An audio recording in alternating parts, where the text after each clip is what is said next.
If your reps haven't moved in years, it's not about your genetics. It's your plan. I'm Matt David, and I share simple, no BS calisthenics, fitness, and nutrition. If you're new here, welcome.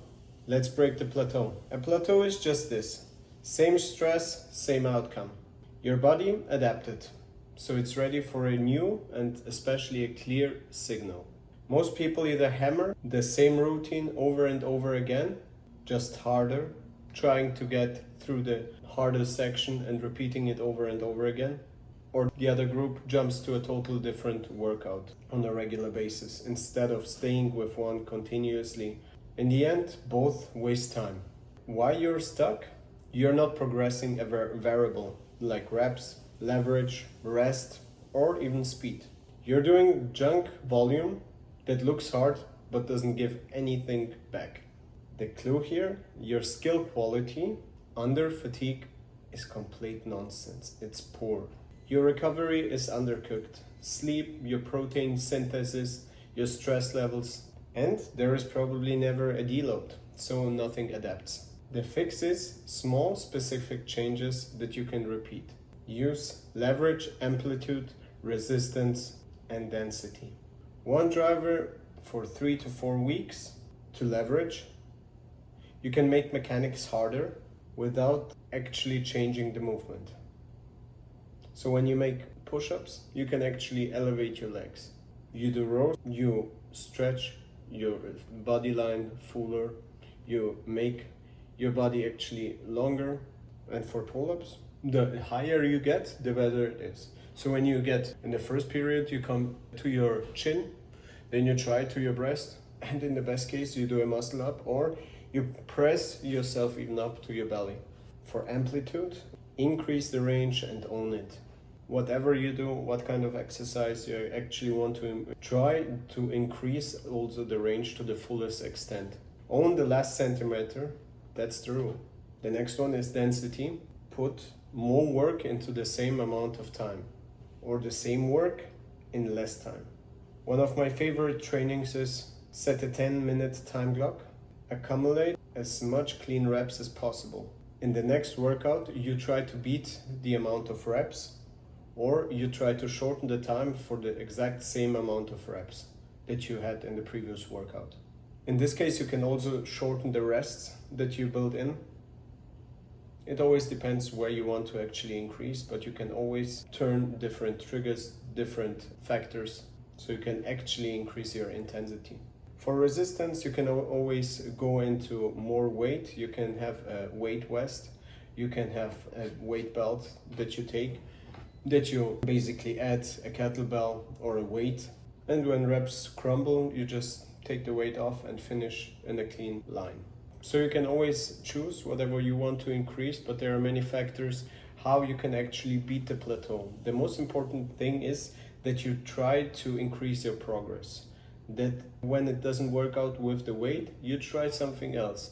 But it's always important that you try actually to make progress in one of these things. Another very important thing that we cannot forget is recovery. How much time do you sleep a day? So my minimum that I would recommend to everyone is 7 to 9 hours.